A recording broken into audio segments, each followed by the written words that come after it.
Hello, everyone. This is Southern Belle Whisper. I hope you all are doing well today.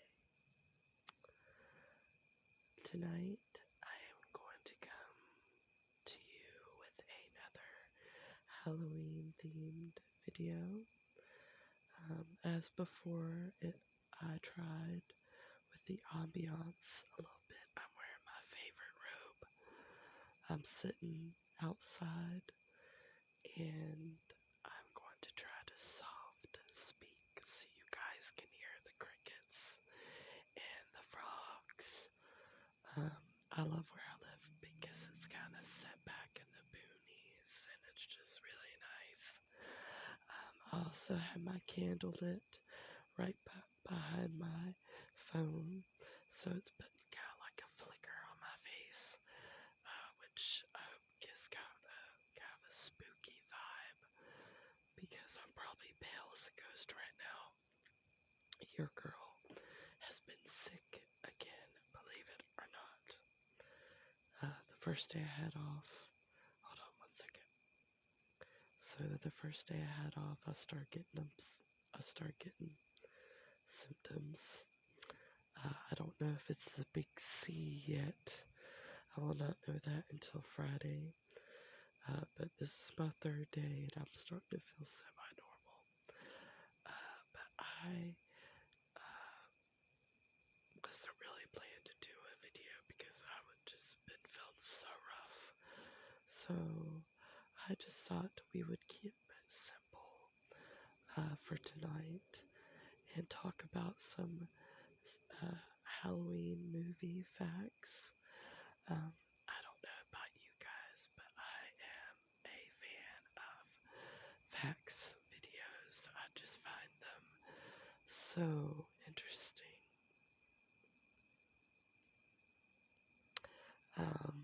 But so I'm going to start off with different Halloween movie facts, and then I'm going to do facts about only my favorite Halloween movie, and that is, of course, the original Halloween. I love that movie. I'm not a big scary movie fan, but I do love the original Halloween. I remember the music to that movie used to freak me out. Okay, but I hope you guys enjoyed this. I really want to be able to make a video for you guys, even though I haven't been feeling well. And, sorry, but earlier there was this beetle that kept fighting. It was this big, and I kept trying to kill it, and it kept coming back to life. I do not like creepy, crawly, or creepy flying things. But it kept coming back to life and coming after me, so it's under a box right now, and I hope it doesn't come back out because it was freaking me out. So, anyways, let's start. So this is 19 facts about classic Halloween movies that could change the way you watch these films forever. So number 1, the iconic I see dead people scene in The Sixth Sense was almost changed because the film's producer, Frank Marshall, was scared that people would figure out the ending. Wow, that's pretty good. If you've never seen The Sixth Sense, that's such a good movie. I love a good plot twist. Test audiences never figured it out, so the scene stayed. Oh, this is one of my favorites. Number 2, the Can I Keep You scene in Casper is one of the most memorable movie scenes of the 90s, but it almost didn't happen. Originally, Casper wasn't ever supposed to become a human. The scene was only added after Steven Spielberg, who was producing the movie. I should have known. I love Steven Spielberg. brought in J.J. Abrams to do an uncredited rewrite of the script, and he decided to change the ending. In 2018, Devon Siwa tweeted out a thanks to JJ for writing the scene he would eventually get cast in. I love that ending. That's one of my favorite Halloween movie, like, not scary Halloween movie endings ever. Number 3, Danny Elfman actually wrote all the songs for the Nightmare. Sorry, this porch has a lot of bugs. Actually wrote all the songs for the Nightmare Before Christmas, before there was even a script for the film. Don't judge me, but I don't like the Nightmare Before Christmas. Please don't come for me. I'm probably going to lose a bunch of subscribers for that, but I'm not a fan of the Nightmare Before Christmas. I know it has a large cult following, but number 4, while it's thought that Alfred Hitchcock shot Psycho in black and white to copy the style of the 1954 French thriller Les Diables, it was actually, according to him, so that the shower death scene wouldn't look as gory.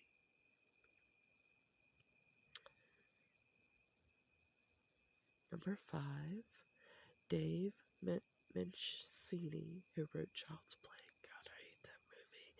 My dad showed me that movie when I was like 5 years old, so I had like this deadly fear of Chucky all my life. Was inspired to write the film by the Cabbage Patch Kids and my buddy toy crazes of the 1980s. Yeah, I never liked Sour Patch Kids. I'm not a big doll person just because of that movie. Dolls freak me out. Bears, same thing. I have a singing bear that I've had since I was 13, but I feel like it stares at me sometimes. Okay, so number 6, the ending of The Shining we see today is not the original ending. When The Shining was first released into theaters, it had an additional 2 more minutes after the current last shot of Jack in the photograph in the hotel. However, after its first week of release, the movie's director, the legendary Stanley Kubrick, decided the extra 2-minute epilogue just didn't fit the film's tone. In an unusual move, he decided to re-edit it and asked Warner Brothers that they ask the movie theaters in New York and LA that were showing it to cut the film and mail that footage back to them. The theaters complied, and the extra scene hasn't been seen since. I love that movie. I think they ended it perfectly. It was so freaky, that movie. Number 7, if you watch 1931's Dracula and hear a score with it, then just know that it wasn't part of the original film. It's actually relatively new. It was added in 1998 for the film's release onto DVD. The movie was made in the early days of sound movies, so it's unknown if this decision not to have music was because of technological limitations or a conscious choice by the director. 8. Anne Rice, who wrote Interview with the Vampire, wrote a version of the script where the 2 leads were women. In fact, she actually wrote the script with Cher in mind as Louise and Angelica Houston as Lestat. Oh man, that would have been great. But then, didn't they do like Witches of Eastwick together or something? Yeah, I could see Cher in Interview with a Vampire. 9. Jamie Lee Curtis was not the first choice to play Laurie Strode. It was actually actor Anne Lockhart, who is probably best known today for starring in the original Battlestar Galactica. Sorry, I keep getting my words mixed up. I've never seen Madagascar Galactica. I've never seen Madagascar Galactica. Jesus. Battle Scarred Galactica. Okay, there we go. 10. An Exorcist. The character of Chris McNeil, played by Elaine Burstyn, was based on Shirley MacLaine. William Peter Blatty wrote both the Exorcist novel and screenplay, was Shirley's friend, and modeled the character after her. I love Shirley MacLaine. Oh, did you guys see the new trailer for the new Exorcist? Oh, that looks so good. And I think she's playing the same role. And I think it's going to be so good. It looks so freaky. 11. The idea for Final Destination originated from a spec script for the X-Files. I knew it. That movie freaked me out. I cannot drive next to or buy log trucks now because of that movie. 12. The famous "What are you waiting for, huh?" line that Jennifer Love Hewitt says in I Know What You Did Last Summer wasn't in the script. It was thought up by a young horror movie fan who got the chance to be on set and direct a moment.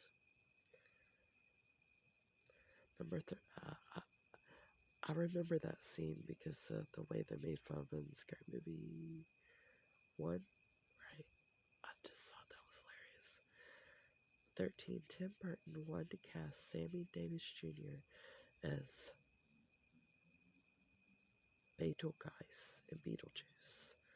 However, studio executives were against it. Also, it's Beetlejuice. I'm sorry, it's Beetlejuice. Beetlegeuse. I cannot imagine anybody other than Michael. Oh my gosh. He's one of my favorite actors, too. The guy that plays Beetlejuice. And I just can't think of it right now. Yeah, I can't imagine anybody but him.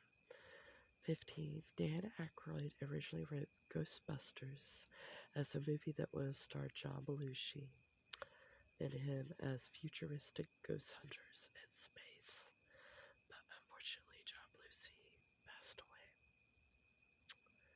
15. In the original script for The Addams Family, it was supposed to be revealed in the end that Uncle Fester truly was an imposter. However, Christina Ricci voiced her concern about that ending to the film's director, Barry Sonnenfeld, who decided to change the scene after talking to her.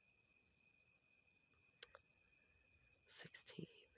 Drew Barrymore requested that her blonde wig and Scream be modeled after Michelle Pfeiffer's character's hair in Scarface. I knew it. I was like, yeah, I recently watched Scarface for the first time, and I knew I'd seen that hair somewhere. I love Scream. That's another one of my favorites. 17. And reportedly, after the release of the movie, sales of caller IDs, hold on, did I skip something? Which in 1996 was not standard on landlines or a common feature on phones, tripled. Okay, I get that. 18. One of my favorite kiddie Halloween movies. I watch it every year. Hocus Pocus was originally a short story that the film's producer, David Kirshner, submitted to Muppet Magazine in the early 80s. He based it on a bedtime story he told his kids. I thought the second one was pretty good too, but there's nothing like the original. And finally, contrary to popular belief, Leonardo DiCaprio did not turn down the role of Max in Hocus Pocus. However, he was asked to come in to read for it, but with the director being fully aware that he was unavailable to do the movie because he was already committed to filming What's Eating Gilbert Grape. Oh, love that movie. And This Boy's Life. That's very interesting. So, let's try to get through one of my, let's do one of the shorter ones. Let's just get through, or try to get through 15 terrifying facts about John Carpenter's Halloween. Number 1, it took less than 2 weeks to write the script for Halloween. How is that scary?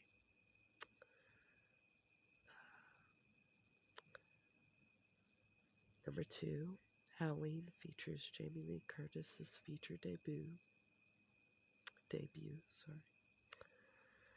Number 3, Halloween was set in the Midwest but wasn't shot there. Okay, these are gay. Let's find another one. Let's do 13 things you probably didn't know. I love the number 13. Okay. Okay. You guys might not know this one. It was originally called The Babysitter Murders. As referenced by character in the 2018 sequel, Halloween was initially going to be titled The Babysitter Murders. Director John Carpenter's then girlfriend co-wrote the screenplay with him. As the director, John Carpenter often gets all the credit for Halloween, but he didn't do it alone. Deborah Hill, a producer on the film and Carpenter's then girlfriend, actually co-wrote the film with him. She also helped write some of the sequel films, including Halloween 2. The original screenplay was written in 2 weeks. According to Vulture, after the movie was go, executive producer Irwin Yablans wanted to get out before its titular holiday in 1978. The writers turned the screenplay around in about 2 weeks, and the filming took just 22 days. 22 is my favorite number, by the way. The production team had a low budget of $300,000. And today, Halloween is a multi-million-dollar franchise. I love the Halloween movies. Haddonfield is a real town, but it's not in Illinois. Sorry, I put the S. I know the S is silent. Oh, my goodness. Okay. Before I end this video, the real Michael Myers house isn't anywhere near New Jersey or Illinois. Artist Bob Gleason accidentally hid an ominous monster in the original movie poster. Yeah, I've seen that before with the knife. I've seen that before and I love it. Michael Myers didn't speak until 2007. Jamie Lee Curtis landed a lead role in the film because of her famous mom, who played in Psycho. She was that woman. More than a dozen people have played Michael Myers in the 13 movies. Carpenter never wanted the Michael Myers saga to continue. I kind of agree. There are some good ones, but nothing compares to the original. The franchise almost turned into an anthology.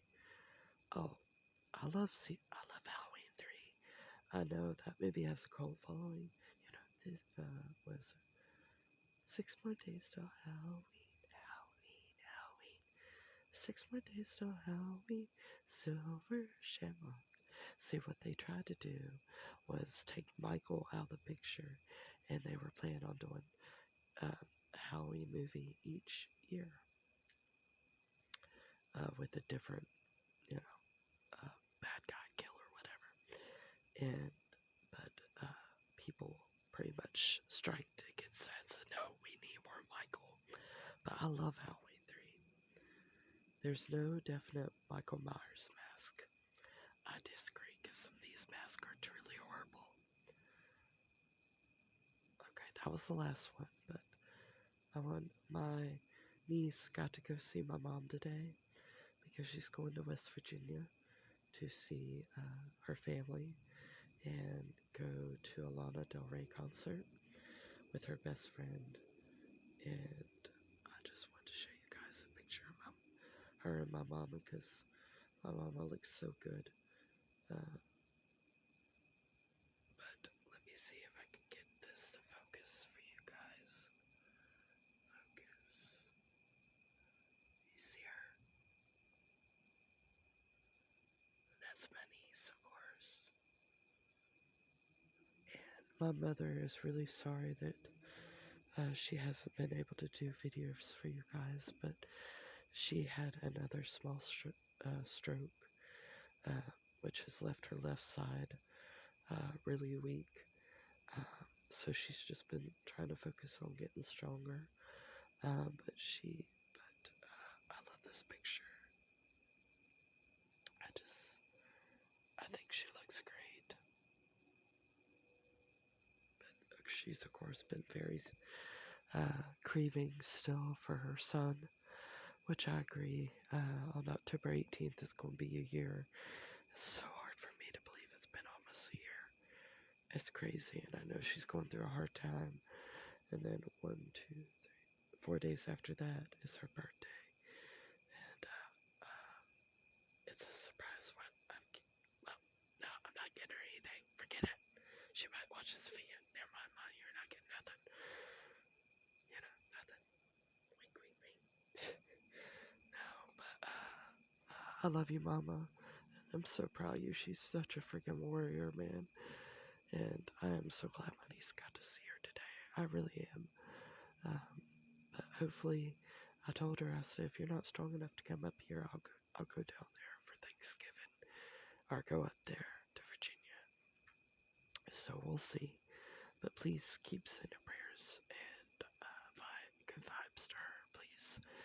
And I hope you guys enjoyed this, and I will be talking to you guys soon.